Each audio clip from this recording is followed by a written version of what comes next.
શ્રી ગુરુદેવ Dutt. America,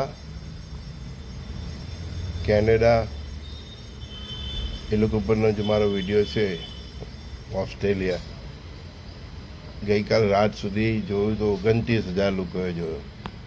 કેટલા? 29. પણ સત્સંગનો વિડીયો 2900 લોકો પણ નહીં જોતા.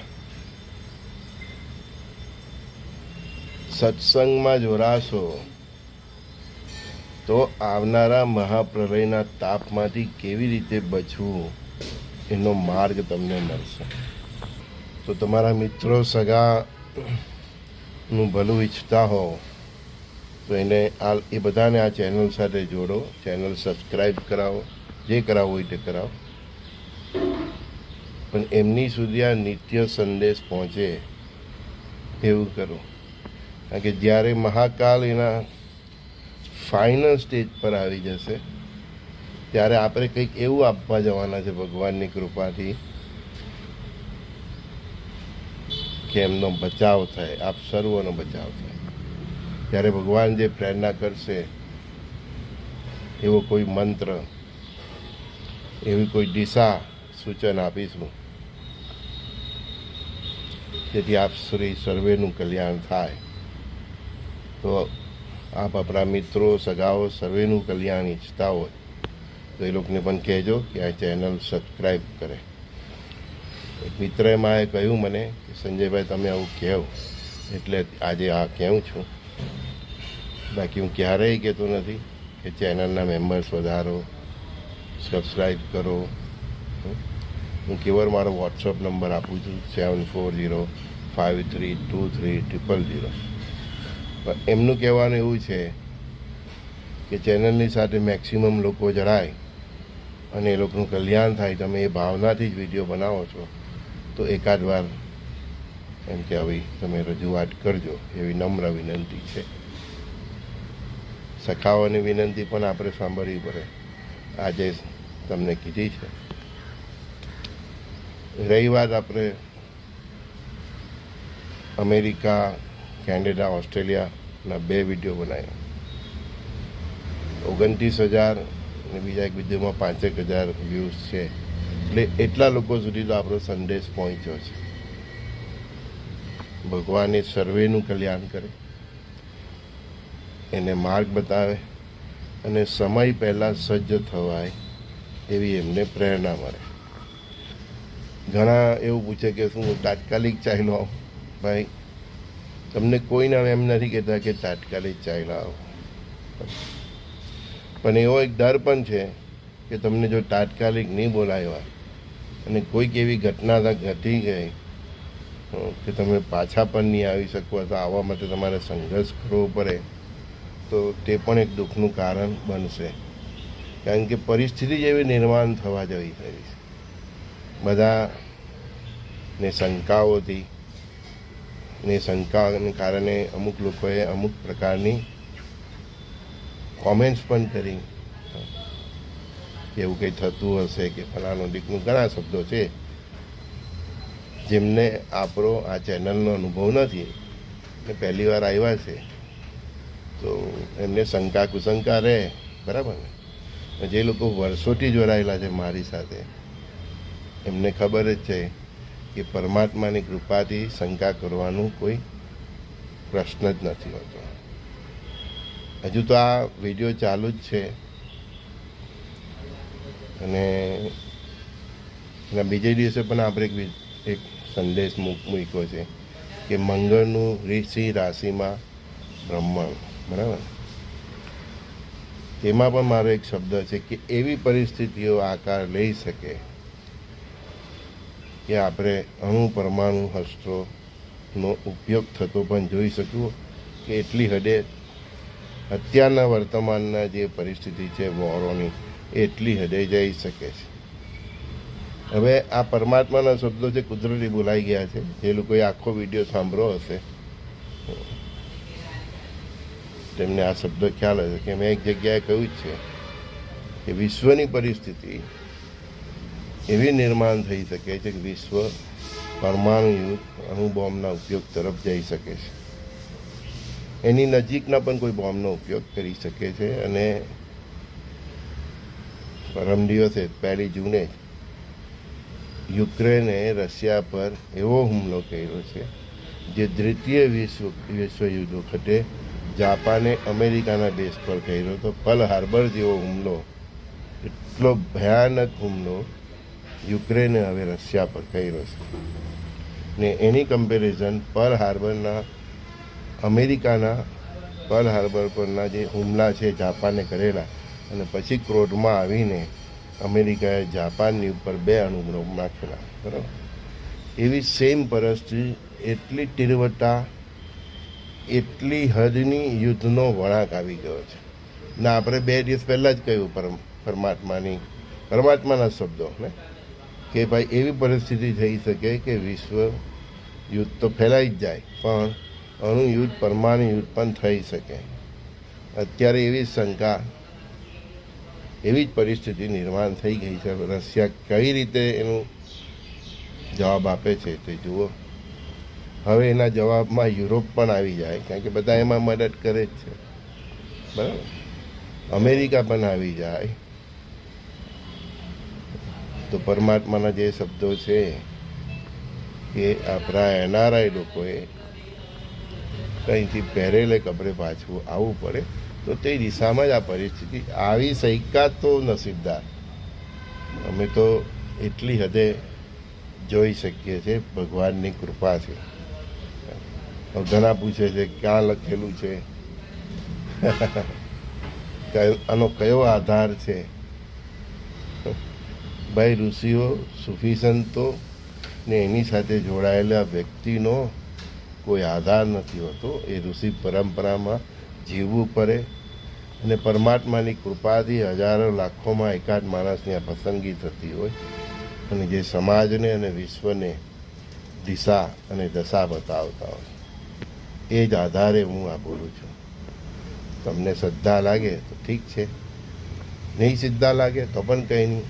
હાલની વિશ્વની પરિસ્થિતિઓ પર તમે નજર રાખતા રહેજો, અને એ પરિસ્થિતિ પછી તમને ખ્યાલ આવી જશે કે તમારું હવે યુરોપમાં શું ભવિષ્ય છે, બરાબર. બીજી વાત, ઘણા મિત્રોને પ્રશ્ન છે ભારત પાકિસ્તાન વોર. ભારત હવે ફાઇનલ સ્ટેજના વોરની તૈયારી જ કરી રહેલી છે, અને તે પહેલાંની એની પરિસ્થિતિ, એની નીતિ આખા વિશ્વને જણાવી રહેલું છે કે હવે પછી અમે જે કંઈ પણ કરશું તેનું કારણ શું હશે. એટલે આપણા જે 7 ડેલિગેશન આખા વિશ્વમાં 33 દેશોમાં ફરી આવ્યા, એની પાછળનું રીઝન જ આ છે. એનો સારાંશ લઈને અને આપણે જે કરવાના છે એ બેનો સમન્વય કરીને મેં કહ્યું છે તેમ કે હવે આ 7 જૂનથી મંગળ કેતુમાં, એટલે મંગળ સિંહ રાશિમાં આવી જતા, અને ત્યાં ઓલરેડી કેતુ હોવાને કારણે, કેતુ એટલે ઇક્વલન્ટ ટુ મંગળ, જેવો તેવો જ કેતુ. અને પાછા કઈ સિંહ રાશિ એટલે એમ એ સિંહ, એટલે તો સિંહ રાશિ, એમ એ ઉગ્ર, બરાબર. તો હવે મંગળ એટલે યુદ્ધના કારક, અને કેતુ જે દિશામાં મંગળ જશે તે દિશામાં કેતુ જશે. કેતુ એક્શન કરી લે, પછી વિચારે કે મેં શું કર્યું છે. એટલે વગર વિચાર્યું, એટલે મેં કહું છું તમને કે હવે આ વિશ્વના રાજા સિંહ રાશિ, એટલે એનો સિંહ રાશિનો પ્રધાન કોણ છે? સૂર્ય. ને આ વર્ષનું જે ભારતીય આપણું જે 9 વર્ષ છે, ચૈત્ર સુદ એકમ બેસે, એ વર્ષના રાજા સૂર્ય છે, મંત્રી સૂર્ય છે, અને સિંહ રાશિ એના કારક સૂર્ય છે, બરાબર. એની અંદર મંગળ અને કેતુ. થોડું તમને જ્યોતિષ સિવાય સમજાવે, એટલે જરા કે ને આધાર શું છે. અમે તો ભગવાનની પ્રેરણાથી જ સમજાવતા હોય, તો અમે જે સમજીએ છીએ ભગવાનની પ્રેરણાથી, જે અમને ખબર છે, જે પ્રેરણા છે, જે ભાવિનું ખબર છે, એ ભાવિની ઘટનાઓને આકાર આપવા જઈ રહેલું છે આ 7 જૂનથી જે ગ્રહમાન 51 દિવસના છે તે. એમાં વધારે આગ જોરશે 14 જુલાઈથી શનિ મહારાજ. ગુરુ ઓલરેડી એક્શનમાં છે. પરમાત્માની જે નિયતિ છે એ જ દિશામાં બધા ગ્રહો પણ જઈ રહેલા છે. અને જોઈએ નિયતિની શું ઈચ્છા છે. પણ મેં તમને કહ્યું તેમ સિંહ રાશિ આ વર્ષનો રાજા સિંહ, મંત્રી સિંહ, બરાબર. ચૈત્ર સુધી એકમે આપણું જે 9 વર્ષ બેસે એ પંચાંગના આધારે એપ્રિલથી નેક્સ્ટ 2026ના એપ્રિલ સુધીના રાજા સિંહ અને મંત્રી પણ સિંહ. અને એ રાજાની સાથે હવે મંગળ ભેગા થયા, કેતુ ભેગા થયા. ને કેતુ એટલે વગર વિચારે ડિસિઝન કાર્ય કરે. તો આ દુનિયામાં એવા જેટલા પણ રાજાઓ છે, રાષ્ટ્રપતિ છે, જ્યાં કંઈ પુતિન છે, ઝેલેન્સ્કી છે, તો એ લોકોએ આ જે ઝેલેન્સ્કીને એની સાથે જે યુરોપના કન્ટ્રીઓ છે એમણે એક લાંબુ વિચાર્યા વગર એક્શન લઈ લીધું છે કે રશિયાની ઉપર પર્લ હાર્બર જેવો હુમલો કરી નાખ્યો છે. હવે રશિયાના રાજા પણ લાગણીમાં આવીને, ભાવવશમાં આવીને, કેમ કે કેતુ છે એટલે માણસનું હૃદય ગવાય અને પછી એ બાય હર્ટ વિચારે, બાય માઇન્ડ નહીં. તો જોઈએ હવે રશિયાનો શું એ છે. ને આમાં હવે યુરોપને બધાની શું હાલત થાય છે, ઇવન અમેરિકાની જોઈએ. કારણ કે અમુક ઘટનાઓ એવા બીજ વાવી જાય છે કે જેના ફળ વર્ષો સુધી મળે છે. તો રશિયાની ઉપર આજે હુમલો થયો છે, એના બીજ એવા વવાઈ ગયા છે કે એના ફળ હવે સમગ્ર યુરોપ અને અમેરિકા ભોગવવાનું છે કોઈને કોઈ રીતે. રશિયા ખુદ એક્શન લે છે કે બીજા પાસે એક્શન લે, બસ તમે જુઓ. અને જે લોકોને શ્રદ્ધા નથી ને, આધાર નથી, તો તે લોકોને એમ કહું છું કંઈ નહીં, અમારી વાત નહીં સાંભળો. જરૂર નથી અમારી વાત સાંભળવી, જરૂર થોડી છે ભાઈ. અમે સનાતન ધર્મમાં છે, એની સંસ્કૃતિમાં છે, એ ગુરુઓ અવધૂતની પ્રેરણાથી બોલીએ છીએ, તો અમને એનો અનુભવ છે. તમને નહીં હોય તો તમે નહીં માનો, અને એ સ્વાભાવિક છે. તમે પાઠશાળામાં ભણ્યા જ નથી. અમને તો એ અવધૂતો ફકીરો સાથે 4-5 વર્ષ જીવ્યા, આખી જિંદગી જીવ્યા છે. 4 વર્ષ એમની સાથે બેઠા છે, ઉઠા છે, સૂતા છે. તો અમને એમના શબ્દો, એમની દિવ્ય દ્રષ્ટિ, એનો અનુભવ છે. એમાંથી કંઈક અમને આપ્યું છે, એના આધારે અમે તમને કહીએ. તો જોતા રહો, બરાબર. તો વિશ્વના રાજાઓના અહમ એવા ગવાવાના છે. રશિયાના રાજાનો અહમ ગવાયો ને 7 તારીખે જે ગ્રહ થવાના હતા તેની ઇફેક્ટ તો 7 તારીખ પહેલાં જ થઈ ગઈ. અને મેં તે મંગળવાર વિડીયોમાં કીધું કે તે પહેલાં પણ 2-4 દિવસ પહેલાં એની ઇફેક્ટ થઈ શકે છે. તો એક ઘટનાએ તો આકાર લઈ લીધો છે. દુનિયામાં હંમેશા એક્શનની સામે રિએક્શન હોય જ છે. ત્રીજો વિશ્વયુદ્ધની પરિસ્થિતિ નિર્માણ કરવા માટે જે કંઈ પણ થવું જોઈએ કે આ યુદ્ધ મહાયુદ્ધમાં ફેરવાઈ જાય, એના માટે જે કંઈ પણ થવું જોઈએ એ યુક્રેને રશિયા પર કરી નાખ્યું છે વગર વિચારે. મેં કીધું ને, કેતુ કોઈ વિચારવાનું એ નહીં આપે, એક્શનનું જ કહે. પછી અંદર પડ્યા પછી કૂવામાં એકવાર ઝંપલાવી દે, પછી અંદર પડ્યા પછી વિચારે કે હારું મને તરતા આવડે જ કે નહીં. જે લોકોની પેલી કુંડળીમાં ચંદ્ર સાથે કેતુ હોય, રાહુ હોય, તો બસ એ આ રીતની જ એમની પણ અવસ્થા હોય.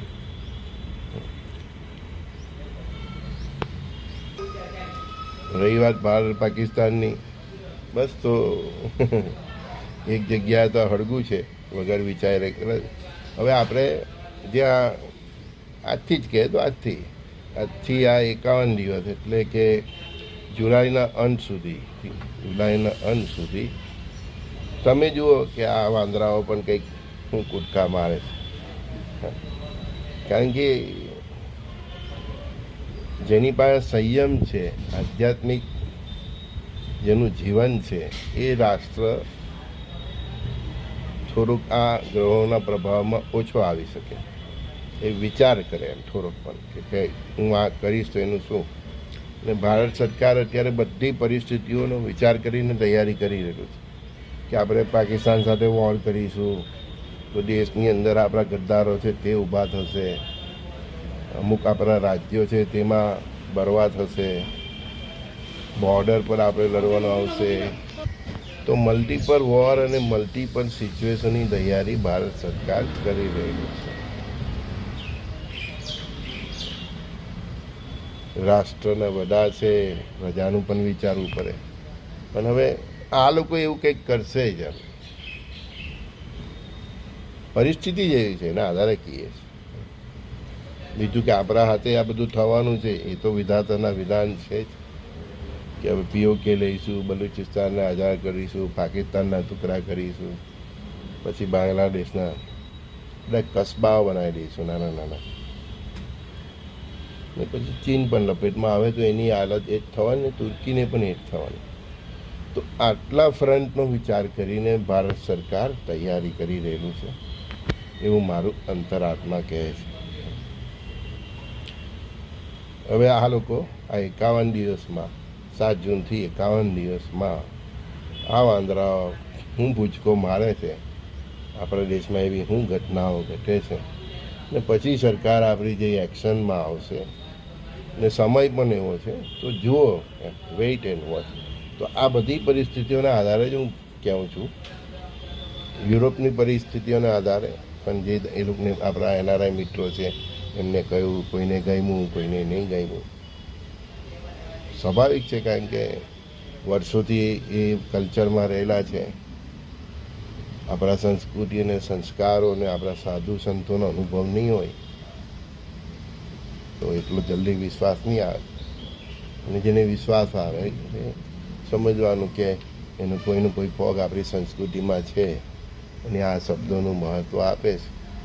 તો અંતે તો આપણે એટલું જ કહીએ કે ભગવાન બધાને એ લોકોને સદબુદ્ધિ આપે અને પાણી આવે એટલે પહેલાં પાળ બાંધી દે એવી આપણે પ્રભુને પ્રાર્થના કરીએ. અને ભારતના લોકોને મેં વારંવાર કહેવું છું, ફરી કહેવું છું કે 6-8 મહિના વરસ માટે તમે સજ્જ રહો. તમારું જે કંઈ પણ લાઈફસ્ટાઈલ હોય, દર મહિનાને 50,000નો ખર્ચો હોય, 25,000નો ખર્ચો હોય, લાખનો ખર્ચો હોય, તો એ પ્રમાણે 6-8 મહિના વરસની તૈયારી તમારે રાખવાની, ઓલ ટાઈમ રાખવાની, અને 7 વર્ષ રાખવાની. 2025 બીજા 7 વર્ષ એટલે 2032 સુધી. કારણ કે 2032 સુધી ભારત ટોટલી એક્શનમાં રહેવાનું છે અને ભારતની એક્શનને કારણે જ આ વિશ્વયુદ્ધ જેવી પરિસ્થિતિની દિશા અને દશા ભારત જ બદલવાનું છે. અગાઉ પણ કહ્યું છે કે આ વિશ્વના 2 જ ગબ્બર છે, એક રશિયા અને એક ભારત, અને એક સિંહ છે જે ઇઝરાયલ છે. આખા વર્લ્ડમાં જે કંઈ પણ મૂળભૂત ચેન્જીસ થવાનું છે એમાં 3 રાષ્ટ્રોનો મહત્ત્વનો ફાળો છે. રશિયા અને ઇઝરાયલ પણ ભારતના સનાતન ધર્મની સ્થાપનામાં ડાયરેક્ટ ઇનડાયરેક્ટ અજાણતા એ લોકો પણ ફાળો આપવાના છે. બધી જગ્યાએ ભારત નહીં પહોંચી શકે તો તે લોકોને આ લોકો પૂરા કરશે. પરમાત્મા બહુ સ્માર્ટ છે. બસ જોતા રહો, શાંતિ રાખો, ધીરજ રાખો, સજ્જ રહો. આપણા ઋષિમુનિઓ, સંતો, અવધૂતો અને પરમાત્માની લીલા પર ભરોસો રાખો.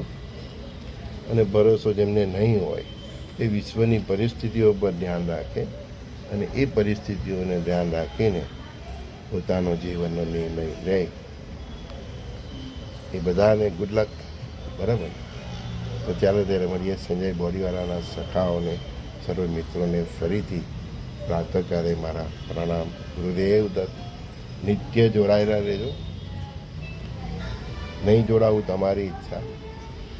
મને તો પરમાત્માએ તમારા સુધી પહોંચવા માટે મોકલ્યો છે. એમનો સંદેશ ને નિવાણી, એમની કૃપા હશે તેટલા લોકો સુધી પહોંચશે. બાકી તો હરી કરે સો હોય. જેમની ઈચ્છા થશે એ ચેનલને સબસ્ક્રાઈબ પણ કરશે, ને નહીં પણ કરે તો ઘણીવાર પરમાત્માના ઇમ્પોર્ટન્ટ સંદેશ એમના સુધી નહીં પણ પહોંચે. અને નહીં કરી હોય તો પણ પરમાત્માની કૃપા હોય તો કોઈ દોસ્તાર એને મોકલાવી પણ આપશે. તો હરી કરે છે હોય. બરાબર ને ભાઈ? સંપર્કમાં રહેજો. બને તો નિત્ય 15-20 મિનિટ પ્રભુનું ભજન કીર્તન કરજો અને શુદ્ધ સાત્વિક જીવન જીવજો. અને મેં કહ્યું તેમ પોતાની જે કંઈ પણ લાઈફસ્ટાઈલ હોય પોતાના પરિવારની એ પ્રમાણે 6-8 મહિના વર્ષની તૈયારી રાખજો આ 7 વર્ષ સુધી. કેમ કે ભારત સ્ટેપ બાય સ્ટેપ હવે એક્શન લેવા જવાનું જ છે, મહાયુદ્ધ કરવા જવાનું છે, એકદમ કેલ્ક્યુલેશનથી અને રણનીતિથી કરવાનું જોઈ રહેલું છે. આપણે પણ ભારત સરકાર અને લશ્કર અને પરમાત્માની રણનીતિને જોતા રહીશું, સાક્ષી બનશો. જે લોકો પણ આ 2032 સુધી પોતાને સર્વાઈવ કરી રહે એ આ મહાયુદ્ધ મહાવિશ્વયુદ્ધ ભારતનું એગ્રેસિવ અને વિશ્વગુરુ બનતા અને મહાસંતા બનતા જોશે. ઘણાને બહુ પ્રશ્ન છે ભારતમાં આમ છે ને તેમ છે. ભાઈ સમય આવે ને ત્યારે બધું ચેન્જ થઈ જતું હોય છે. તમને આ દેશના પોલિટિક્સ પર ભરોસો નહીં હોય, સરકારો પર નહીં હોય, લશ્કર પર નહીં હોય તો કંઈ નહીં તો પરમાત્મા પર ભરોસો કરો. અને તમને જો પરમાત્મા પર ભરોસો નહીં હોય તો પછી હવે તમને તો પ્રભુ જ સમજાવે. શ્રી ગુરુદેવ દત્ત.